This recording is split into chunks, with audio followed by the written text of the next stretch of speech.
नमस्कार, मैं राहुल शर्मा अपने YouTube channel Rahul classes Agra में आपका बहुत बहुत अभिनंदन करता हूं, बहुत बहुत स्वागत करता हूं। बेटा फिजिक्स के अंदर आज हम बात करने वाले हैं टॉपिक नंबर 1 इलेक्ट्रोस्टैटिक्स। बहुत ही इंटरेस्टिंग चैप्टर है और अभी सभी के सभी बच्चे बिल्कुल पैरेलल हैं। आज सभी के सभी बिल्कुल जीरो पर हैं और day by day, hour by hour, week by week, month by month हम लोग आगे पीछे हो जाते हैं। इसलिए कोशिश करना कि जो बच्चा बिल्कुल बिल्कुल कमजोर भी है, अगर वो बहुत मेहनत करेगा तो टॉपर बन सकता है। Late focus. टॉपिक का नाम है बच्चों इलेक्ट्रोस्टैटिक्स। इलेक्ट्रोस्टैटिक्स ये बहुत ही इंटरेस्टिंग यूनिट है। इलेक्ट्रोस्टैटिक्स वर्ड को अगर मैं ब्रेक कर दूं, इलेक्ट्रोस्टैटिक्स, तो इलेक्ट्रो का मतलब तो आपका हो गया चार्ज और स्टैटिक्स का मतलब हो गया आपका वो फिजिक्स जिसमें रेस्ट पोजीशन की बात करते हैं।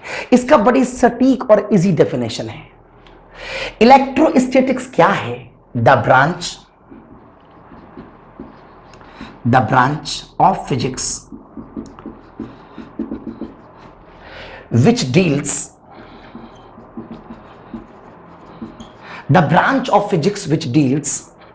the study of rest charge. The branch of physics which deals the study of rest charge is called electrostatics. The branch of physics which deals the study of rest charge is called electrostatics. क्या मतलब है? Physics की वो branch जिसके अंदर rest charge की study की जाती है। We have to study only rest charge. In the case of physics का वो ब्रांच जिसके अंदर चार्ज रेस्ट में है, उसको स्टडी किया जाता है। It is said to be electrostatics. Clear हो गया? सबसे पहले इतना सा आप नोट करेंगे। कम ऑन फास्ट, जल्दी। The branch of physics which deals the study of rest charge is called electrostatics. Physics की वो ब्रांच जिसके अंदर रेस्ट चार्ज की पढ़ाई की जाती है, it is said to be electrostatics. Topic number 2। अब यहां से हमें एक बात को समझना होगा। आपको पता होना चाहिए जिस तरह से मास रिस्पॉन्सिबल था ग्रेविटेशनल फोर्सेस के लिए, मास रिस्पॉन्सिबल था या मास is the cause of gravitational force, GF.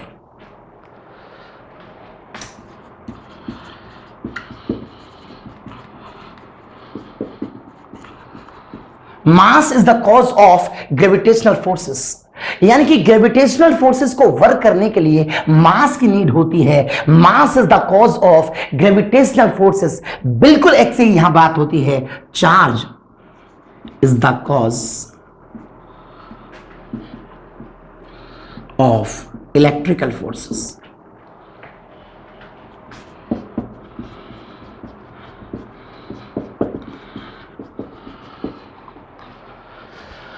Mass is the cause of gravitational forces. Mass is the cause of gravitational forces. Charge is the cause of electrical forces या electrostatic forces also called that. दो बातें याद करें। देखो, सबसे पहले आपके दिमाग में क्या आया? इलेक्ट्रोस्टैटिक्स क्या है? The branch of physics which deals the study of rest charge. जो चार्ज है वो आपका रेस्ट में है, उसकी जो स्टडी करते हैं, उसकी जो पढ़ाई करते हैं, उसका नाम है इलेक्ट्रोस्टैटिक्स। फिर मैंने बात किया, mass is the cause of gravitational forces and charge is the cause of electrostatic forces या electrical forces. Is that clear? Okay, the next word. सबसे पहली बात हमें यहां से एक और पॉइंट को समझना होगा। Charge is measured in coulomb.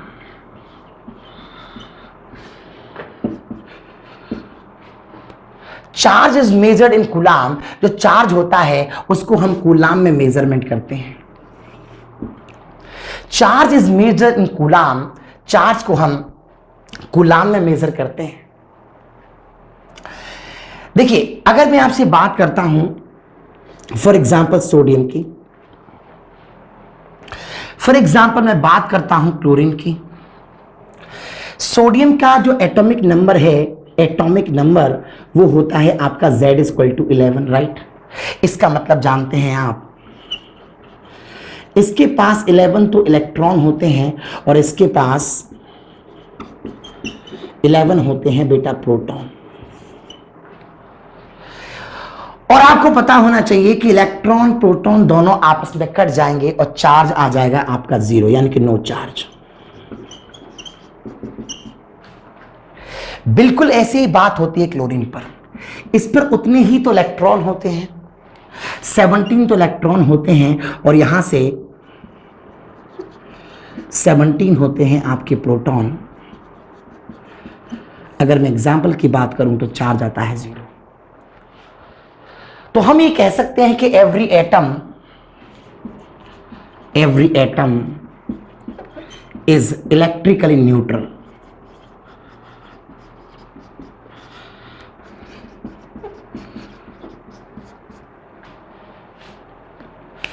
हम ये कह सकते हैं कि every atom is electrically neutral.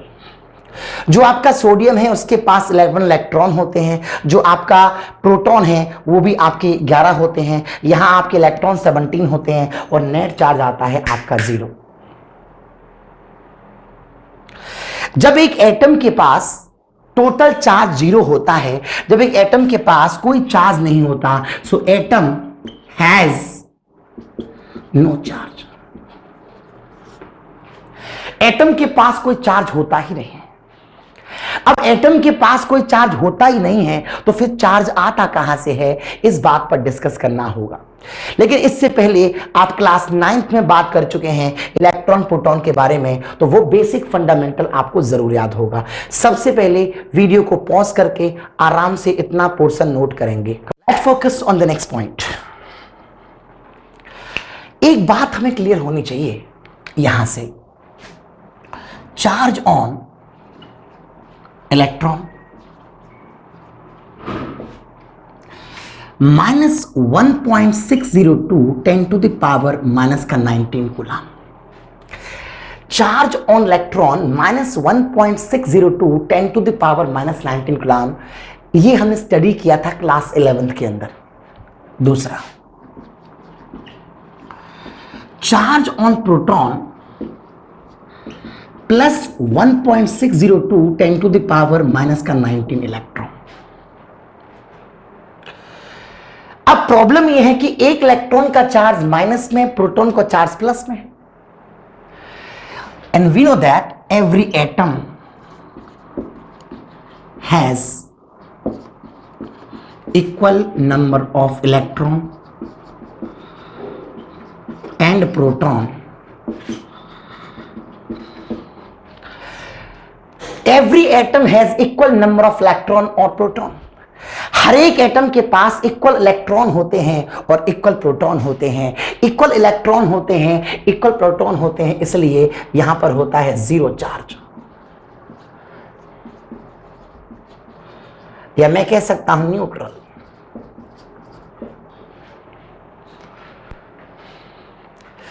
अगर चार्ज न्यूट्रल होता है तो फिर चार्ज प्रोड्यूस कैसे होता है? तो मैं कह सकता हूं कि charge is produced by transfer of electron,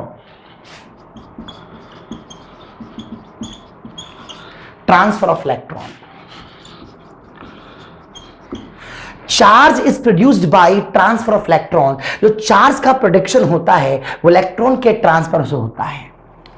charge is produced by transfer of electron, यानी कि चार्ज के बनने के लिए इलेक्ट्रॉन का ट्रांसफर होना चाहिए। या तो इलेक्ट्रॉन आने चाहिए या इलेक्ट्रॉन जाने चाहिए। ना तो इलेक्ट्रॉन आते हैं ना इलेक्ट्रॉन जाते हैं, कोई भी चार्ज नहीं बनाएंगे।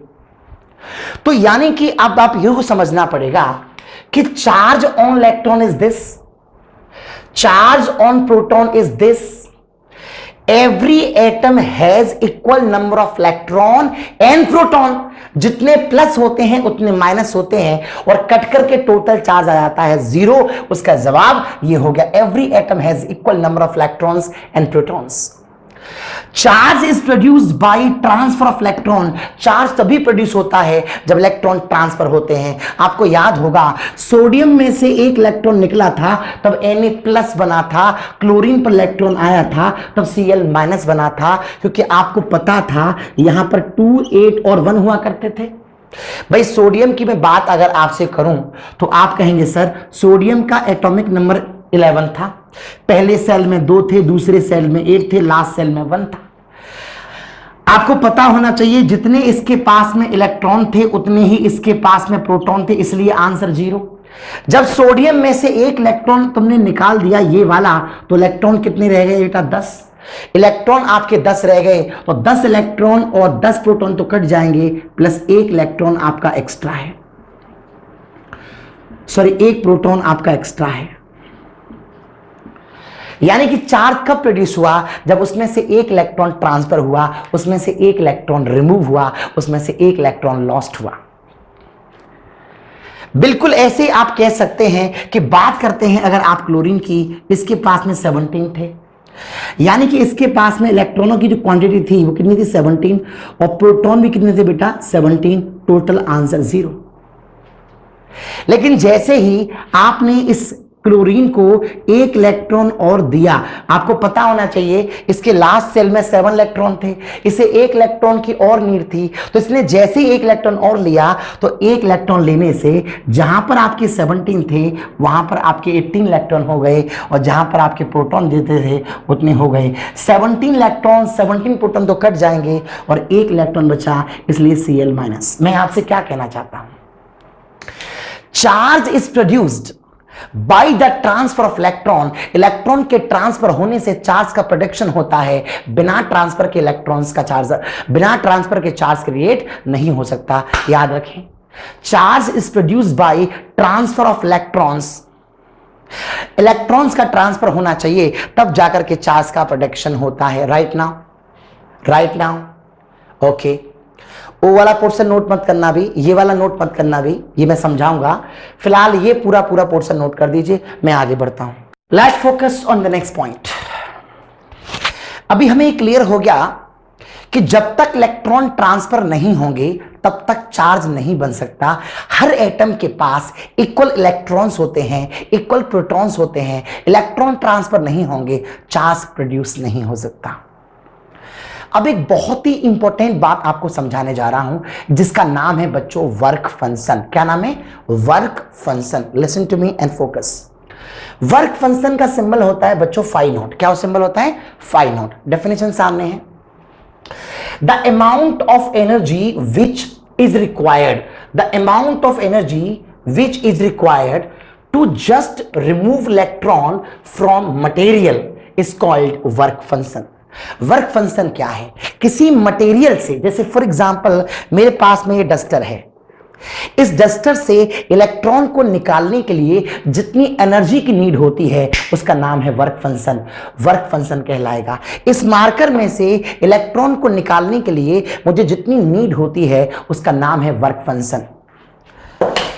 इस मार्कर में से इलेक्ट्रॉन को निकालने के लिए जितनी नीड होती है उसका नाम है वर्क फंक्शन। डेफिनेशन याद करें, the amount of energy which is required to just remove electron from material is called work function. Its unit is electron volt. Work function को हमेशा इलेक्ट्रॉन वोल्ट पे नापा जाता है। मेमोराइज करिए, the amount of energy which is required to just remove the electrons from the material, it is said to be work function. Please understand and learn. Chemistry में भी आया था ये वर्ड, तो वर्क फंक्शन। ओके, सबसे कम work function अगर मैं आपसे बात करूं, लो वर्क फंक्शन आपका सीजियम का होता है 2.14 इलेक्ट्रॉन वोल्ट। दुनिया में सबसे कम वर्क फंक्शन आपका सीजियम का होता है 2.14। बहुत ही इंटरेस्टिंग अप्रोच है, ध्यान देना। और सबसे हाई वर्क फंक्शन जो होता है 5.16 इलेक्ट्रॉन वोल्ट, ये होता है आपका प्लेटिनम का। ये दोनों बातों को आप लोग याद कर लें। 5.616 या कुछ बुक्स में लिखते हैं 5.65। कम ऑन, याद करिए। लो वर्क फंक्शन होता है आपका सीजियम का, सबसे कम वर्क फंक्शन होता है आपका सीजियम का, और सबसे हाई वर्क फंक्शन होता है आपका प्लैटिनम का।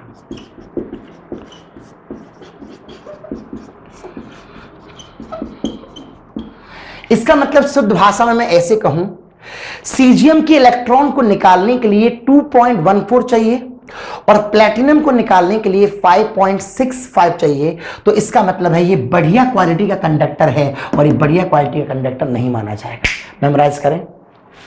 The amount of energy which is required to just remove the electron from the material is called work function. Its unit is electron volt.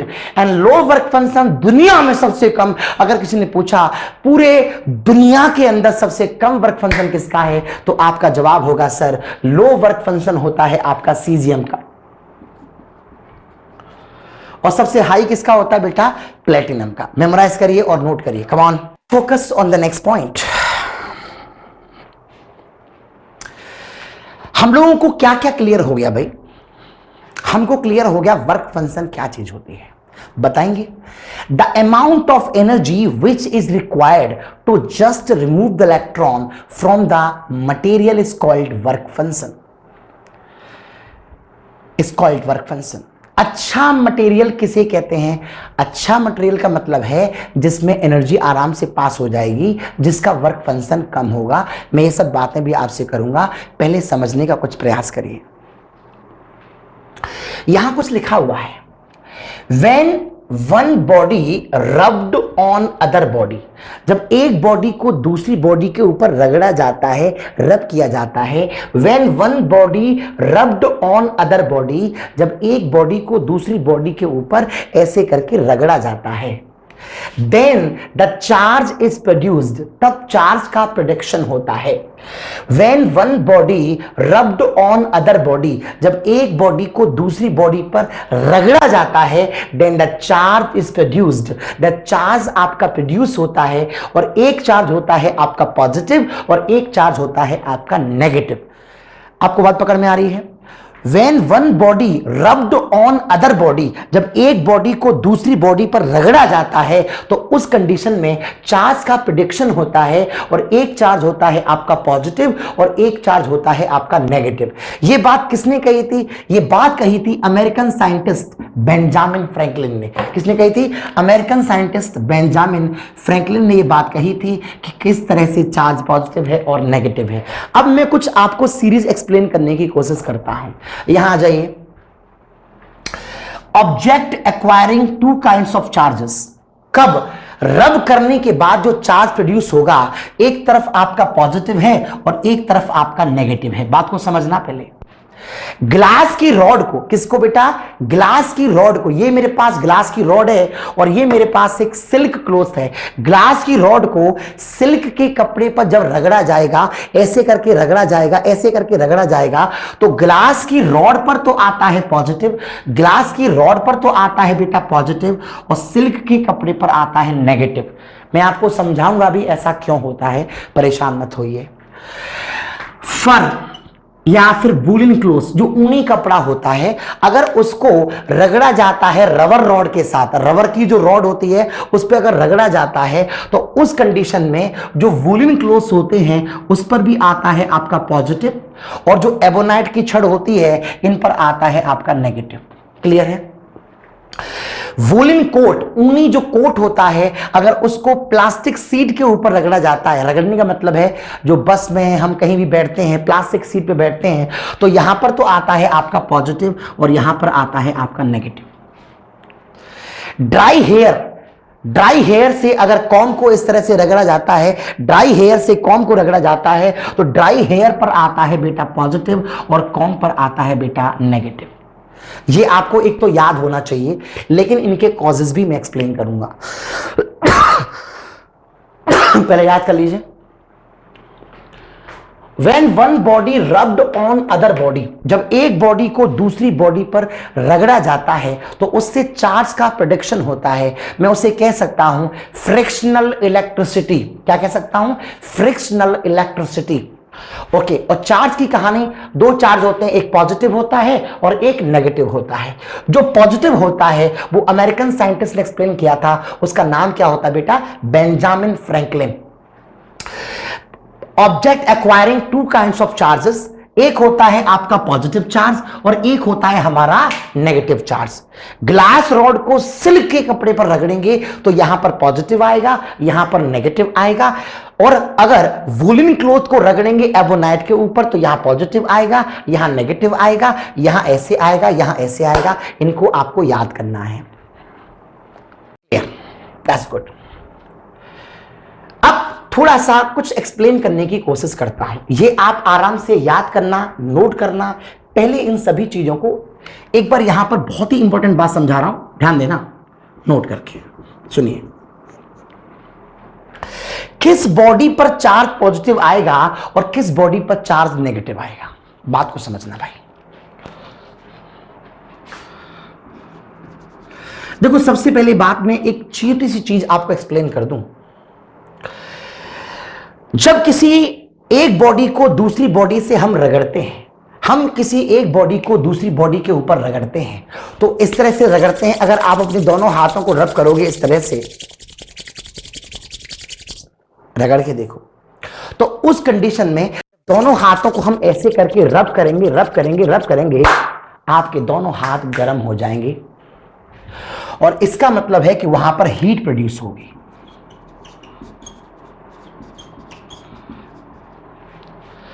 एक बॉडी को दूसरी बॉडी से रगड़ने से वहां पर हीट प्रोड्यूस होगी और हीट का मतलब सिंपल भाषा में एनर्जी प्रोड्यूस होगी। हीट प्रोड्यूस होगी, वहां पर एनर्जी प्रोड्यूस होगी। अब आप ऐसे समझ के चलना, दो बॉडी होंगी, एक बॉडी होगी लो वर्क फंक्शन वाली। लो वर्क फंक्शन की जो बॉडी होती है उस पर चार्ज आता है बेटा पॉजिटिव।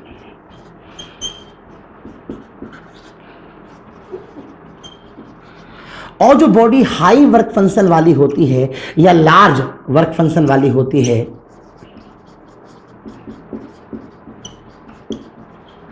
उस पर आता है चार्ज नेगेटिव। एक्सप्लेन करूंगा आपको। लो वर्क फंक्शन होने का क्या मतलब है? लो वर्क फंक्शन होने का मतलब है बहुत कम एनर्जी से इलेक्ट्रॉन वहां से निकल जाए। लो वर्क फंक्शन होने का क्या मतलब है? बहुत कम एनर्जी से इलेक्ट्रॉन निकल जाए, लो एनर्जी से इलेक्ट्रॉन निकल जाए, कम एनर्जी से इलेक्ट्रॉन निकल जाए, उसका नाम है लो वर्क फंक्शन। बात करता हूं लार्ज वर्क फंक्शन, इसका मतलब है उस मटेरियल के इलेक्ट्रॉन्स को निकालने के लिए ज्यादा एनर्जी की जरूरत है, उसे हम कहते हैं हाई वर्क फंक्शन वाली बॉडी। अब बात को ठंडे दिमाग से समझना। जैसे मैं आपसे बात करता हूं कि सोडियम पर चार्ज प्लस कब आया था? जब इससे इलेक्ट्रॉन निकला था। जिस बॉडी से इलेक्ट्रॉन निकलते हैं उस पर चार्ज आता है पॉजिटिव। जैसे Na+Cl- पढ़ा था आपने। जिस मटेरियल से इलेक्ट्रॉन निकलते हैं उस पर चार्ज आता है पॉजिटिव। जिस मटेरियल से इलेक्ट्रॉन निकलते हैं उस पर चार्ज आता है पॉजिटिव, और जिस मटेरियल पर इलेक्ट्रॉन पहुंचते हैं उस पर चार्ज आता है नेगेटिव। जिस मटेरियल से इलेक्ट्रॉन निकलते हैं उस पर चार्ज आता है पॉजिटिव, और जिस पर इलेक्ट्रॉन पहुंचते हैं उस पर चार्ज आता है नेगेटिव। अब बात को समझना।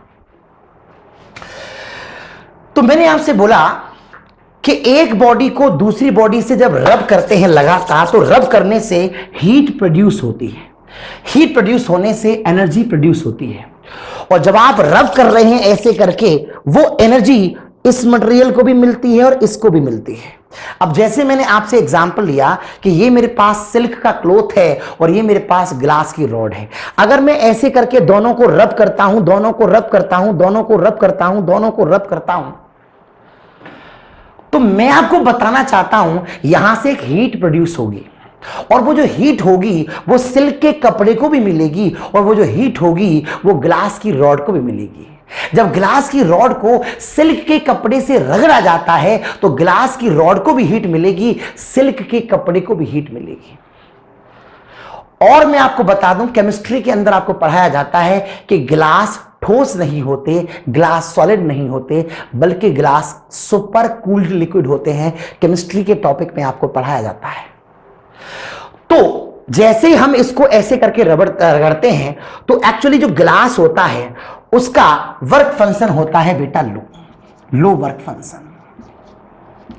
लो वर्क फंक्शन होने की वजह से ग्लास के इलेक्ट्रॉन यहां से निकल जाते हैं। लो वर्क फंक्शन होने की वजह से ग्लास के इलेक्ट्रॉन निकल जाते हैं और सिल्क के कपड़े पर पहुंच जाते हैं। तो ग्लास में से जब इलेक्ट्रॉन निकलेंगे तो ग्लास रॉड हो जाती है पॉजिटिव और सिल्क के कपड़े पर पहुंचे जाता है आपका नेगेटिव। जैसे NaCl की बात किया था, सोडियम से निकले थे तो प्लस हो गया और क्लोरीन पर पहुंचे तो माइनस हो गया। बिल्कुल ऐसे ही जिस मटेरियल का वर्क फंक्शन कम होता है वो अपने इलेक्ट्रॉन को लॉस्ट कर देता है, जिस मटेरियल का वर्क फंक्शन ज्यादा होता है वो अपने लॉस्ट नहीं करता। तो मैं कहना चाहता हूं, ग्लास रॉड को जब सिल्क के कपड़े से रगड़ा जाता है तो ग्लास की रॉड का वर्क फंक्शन कैसा होता है? लो। इसलिए इलेक्ट्रॉन छोड़ देता है और सिल्क के कपड़े पर चला जाता है तो ग्लास रॉड हो जाती है पॉजिटिव और सिल्क का कपड़ा हो जाता है नेगेटिव। अगर कोई तुमसे कारण पूछता है तो जवाब दे सकते हैं। सेकंड एग्जांपल्स मैं बात करूंगा, पहले याद करेंगे कि रब करने से क्या होती है? Heat produce. इसका मतलब क्या होती है? Energy produce. इसका मतलब लो वर्क फंक्शन जिस मटेरियल का होगा, low work function material getting positive charge and large work function material getting negative charge. कोई पूछे आपसे कि एक बॉडी को दूसरी बॉडी से रगड़ते हैं, एक पर पॉजिटिव आता है दूसरी पर नेगेटिव आता है, क्यों आता है? तो आपका जवाब है भाई साहब, जिस पर पॉजिटिव आता है वो बॉडी सॉफ्ट होगी, उसका जो वर्क फंक्शन होगा वो कम होगा, इसलिए वो इलेक्ट्रॉन देती है, दूसरी का ज्यादा होगा और वो इलेक्ट्रॉन लेती है। बात पकड़ में आ गई होगी। तो object acquiring two kinds of charges. Glass की रॉड को सिल्क के कपड़े से रगड़ा जाता है तो ग्लास रॉड पर आता है पॉजिटिव, जवाब वर्क फंक्शन लो होता है। सिल्क पर आता है नेगेटिव, जवाब वर्क फंक्शन जो होता है वो कैसा होता है? हाई होता है। यहां आ जाइए, फर को रगड़ा जाता है रबर रॉड के साथ में, फर पर आता है कैसा बेटा? पॉजिटिव, जवाब लो वर्क फंक्शन होता है। यहां नेगेटिव, जवाब हाई वर्क फंक्शन होता है। वूलन कोट को रगड़ा जाता है प्लास्टिक की सीट के ऊपर तो इस पर आता है पॉजिटिव, जवाब लो वर्क फंक्शन होता है। यहां पर जवाब हाई वर्क फंक्शन होता है। ड्राई हेयर को रगड़ा जाता है कौन से? ड्राई हेयर सॉफ्ट होते हैं और इनके पास में लो वर्क फंक्शन होता है, इसलिए अपने इलेक्ट्रॉन्स को आसानी से छोड़ देते हैं, जिसके कारण ड्राई जो हेयर होते हैं उस पर आता है पॉजिटिव चार्ज और कॉम पर आता है आपका नेगेटिव चार्ज। बात पकड़ में आ रही है?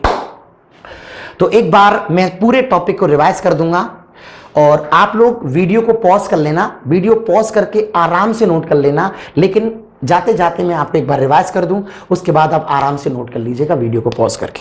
Listen to me carefully. Number 1, अब थोड़ी देर के लिए आप कॉपी को शुरू से खोलना जो आपने नोट्स बनाए हैं। नंबर 1, चलिए सबसे पहला पॉइंट मैंने पढ़ाया electrostatics, the branch of physics which deals the study of rest charge is called electrostatics. द्वारा बोलता हूं, the branch of physics which deals the study of rest charge is called electrostatics. Physics की वो branch जिसके अंदर rest charge की पढ़ाई की जाती है उसका नाम होता है इलेक्ट्रोस्टैटिक्स। फिर मैंने पॉइंट नंबर 2 क्या पढ़ाया था अपनी कॉपी के अंदर, देखिए सेकंड पॉइंट मैंने एक्सप्लेनेशन दिया था वहां पर कि किसी बॉडी के पास इक्वल क्वांटिटी में प्रोटॉन होते हैं, इक्वल क्वांटिटी में इलेक्ट्रॉन्स होते हैं, इसलिए किसी बॉडी के पास कोई चार्ज नहीं होता। चार्ज को मेजरमेंट करने की जो यूनिट होती है वो कूलाम होती है। अगर किसी बॉडी पर चार्ज लाना चाहते हो तो उसके लिए इलेक्ट्रॉन का ट्रांसफर होना चाहिए। सो इलेक्ट्रॉन का ट्रांसफर होगा तभी बॉडी पर चार्ज आएगा, अगर ट्रांसफर नहीं होगा तो कोई चार्ज नहीं आएगा। फिर मैंने एक चीज को एक्सप्लेनेशन दिया, इलेक्ट्रॉन का चार्ज और प्रोटॉन का चार्ज। माइनस का 1.602 10 टू द पावर माइनस का 19 इलेक्ट्रॉन्स चार्ज होता, सॉरी कूलाम चार्ज होता है इलेक्ट्रॉन का, और दूसरा plus 1.602 10 to the power minus का 19 होता है बेटा आपका प्रोटॉन का, प्लस में, है ना। चलिए, दो बातें क्लियर हो गई। तीसरी जो इंपॉर्टेंट बात है वो आपको समझाता हूं। फिर मैंने एक्सप्लेनेशन दिया था बेटा वर्क फंक्शन का। What is the work function? The minimum amount of energy which is just required to remove the electron from the material is said to be work function. सबसे कम वर्क फंक्शन दुनिया में किसका है? जवाब है आपका सीजियम। सबसे कम वर्क फंक्शन दुनिया में किसका है? आपका जवाब है सीजियम। सबसे हाई वर्क फंक्शन किसका है? आपका जवाब है प्लेटिनम। जिस मटेरियल का वर्क फंक्शन कम होता है उसे अच्छा कंडक्टर माना जाता है, अच्छा मटेरियल माना जाता है, इलेक्ट्रॉन आसानी से लॉस कर देता है। जिसका वर्क फंक्शन हाई माना जाता है उसके अंदर मेटल के कैरेक्टर यानी कि कंडक्टर के कैरेक्टर्स कम होते हैं। चलिए आगे बढ़ते हैं। फिर मैंने डिस्कस किया कि साहब अगर एक बॉडी को दूसरी बॉडी से रगड़ा जाए, when we rubbed one body on the other body, the body getting positive charge or negative charge, how can decide? Positive charge होता है, नेगेटिव चार्ज होता है, ये बात वैज्ञानिक बेंजामिन फ्रैंकलिन ने, जो अमेरिका में रहता है, रहता था, अभी तो चला गया, तो एक्चुअली उसको दो पार्टों में डिवाइड किया, एक पॉजिटिव और एक नेगेटिव। फिर हमने क्या देखा कि भैया यहां आए हम लोग, object acquiring two kinds of charges. Glass की रॉड को सिल्क के कपड़े से अगर रगड़ा तो उस कंडीशन में क्या आया? ग्लास पर तो आ गया बेटा पॉजिटिव और सिल्क के कपड़े पर आ गया बेटा नेगेटिव। क्यों आया? जवाब है इसका, ग्लास की जो रॉड होती है वो सॉफ्ट होती है, उसके जो इलेक्ट्रॉन्स होते हैं वो लूजली टाइड होते हैं, आसानी से निकल जाते हैं, आसानी से छूट जाते हैं, एंड इसलिए हम उसे कहते हैं लो वर्क फंक्शन। तो जिस मटेरियल का वर्क फंक्शन लो होगा उससे इलेक्ट्रॉन जल्दी जल्दी गो होगा, जिस मटेरियल का वर्क फंक्शन लो होगा उससे जल्दी जल्दी इलेक्ट्रॉन गो होगा और उस पर चार्ज पॉजिटिव होगा। जिस मटेरियल का इलेक्ट्रॉन ज्यादा होगा उससे इलेक्ट्रॉन कभी नहीं भागा होगा, जिस मटेरियल का वर्क फंक्शन ज्यादा होगा उससे कभी इलेक्ट्रॉन नहीं भागा होगा, इसलिए उस पर आता है हमेशा नेगेटिव चार्ज। ये बात आपको याद रखनी है। आज का लेक्चर हम लोग यही समाप्त करेंगे। पूरा नोट करना और टॉपिक वाइज आप आराम से नोट्स भी बना सकते हैं। मैं उस तरीके से लिख रहा हूं, थोड़ी सी बुक्स की मदद ले लेना, आपके प्रॉपर तरीके से नोट्स बन जाएंगे। थोड़ी हैंड राइटिंग को लेकर के परेशान मत होना, क्योंकि बहुत तेज लिखना पड़ता है, तो हैंड राइटिंग थोड़ी मेरी अच्छी पहले से ही नहीं है, लेकिन मैं कोशिश कर रहा हूं आपको बहुत अच्छा पकड़ में आएगा। ओके भाई, तो उम्मीद है कि आपको ये क्लास आज की पसंद आई होगी, और जिन बच्चों को नहीं भी आई है, ऐसा कोई डाउट छोड़ा नहीं है मैंने, वीडियो को रिपीट करके एक बार देख लीजिएगा। ओके भाई, अगर ये वीडियो आपको पसंद आया हो तो लाइक करना, शेयर करना और कमेंट करना। Thank you so much, love you, all the best, जय हिंद।